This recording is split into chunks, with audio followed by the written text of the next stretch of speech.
Babak, it's nice to see you again. This is Anthony Johnson's wrestling coach, and he does a good job because Anthony doesn't get taken down. I want to ask you, as a coach, how do you improve? Do you know what I mean? Like, people come to your gym and they grapple and they grapple and grapple. Is there a point where you teach them everything you got, and how do you continually improve to help people as they get up and up?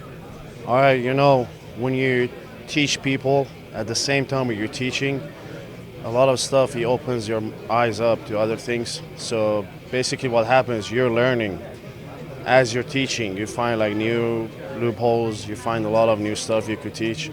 On the other hand, I look at other coaches too, I could learn from them. Like we got Coach Neil, who's an awesome grappling coach. So I learned a lot from him, and we like to work with each other, so yeah.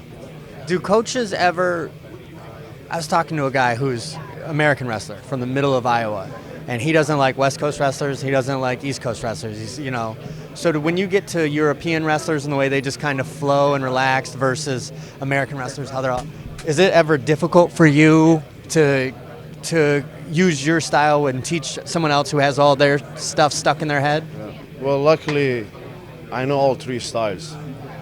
I competed here in college too, so I took All-American and Division I. NCAA, and then I competed freestyle wrestling, Greco wrestling, and I competed professionally in Bundesliga after my college career.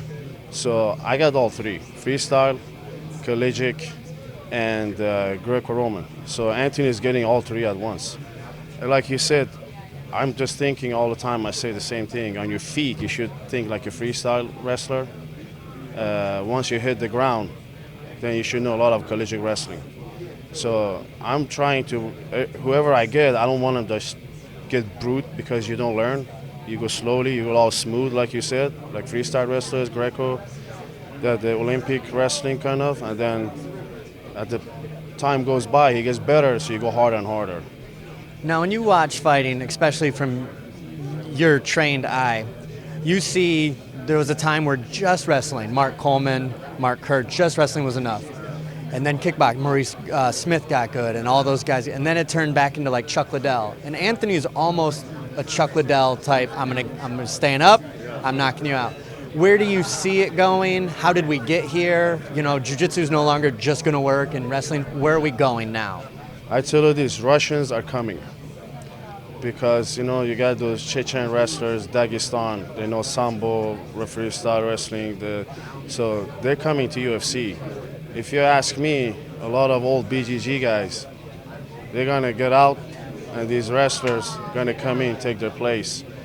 When it comes to AJ, I don't think anymore he's like Chuck Liddell. After DC fight, he adjusted a lot of things. So he's different now. Physically, he's much smoother. It's hard to take him down. This guy, he's a beast. I mean, I weighed more than him. All those years I competed, I never felt any guy in my weight class was stronger than me physically. But I can tell you as a wrestler, this guy is strong. He is strong. I know who is strong, who is not. He's just a beast. Now, does that come from hips? How do you train that? What do you do different to improve that? Just look at how he's built. I see him, he looks like a rhino. I mean, he has those gigantic legs, hips, everything is upper body, shoulder, biceps. He has it in his DNA to begin with. And on the other hand, he's, like I said, he's working a lot on getting improvement, like being more technical too. He likes to learn stuff. That's a very good thing. A lot of guys, they don't want to learn. So, yeah. I was talking to someone who was they were here training, and it was just, we were grappling, and it was just like getting run over by a truck the whole time. It wasn't nice. It wasn't. And I said, I was like, is everyone like this in your gym? He's like, he was from Czech. He says, you don't understand. He's like, I'm from a country that survived communism, survived this, survived. We don't grapple like it's just fun. Hey, let's hang out. It's like we grapple like it's a war. Is that common over there? Is it just a him thing? And he said that. No, I think it's more like those old Eastern Bloc. They had that mentality, just being brute. But even those guys, don't look at it that way. They're trained a lot of technique. Once you get a technique down, now you could go hard. So I think that's more like old Russian mentality, like just being brute. And whatever happened, because wrestling is so close to taking over everything, and I think had catch wrestling stayed in America and not turned into like professional, wrestling, what happened there? Why do we hear more about jiu-jitsu than wrestling or catch wrestling, which, Josh Barnett's a catch wrestler, but it seems like they just kind of got rid of that. Well, just look at it. All the top contenders on each weight class, they have some wrestling background. I mean, Anthony, he wrestled too. He's a wrestler.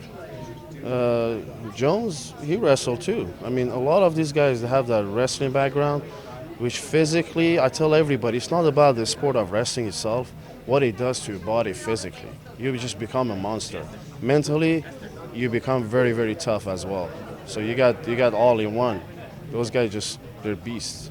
And after DC's fight with Anthony, when you were watching from the side and you're seeing the little thing, is it hard to have him come to the corner and be like, okay, because it's so much information, how do you break that down to your fighter when he comes in the corner? Do you break it into simple, or do you just say, listen, this happened and this happened and then, or how do you break it down? Well, to begin with, the DC fight, if you look at it, the first two rounds, DC had him against the cage. He could never finish him. He never took him down.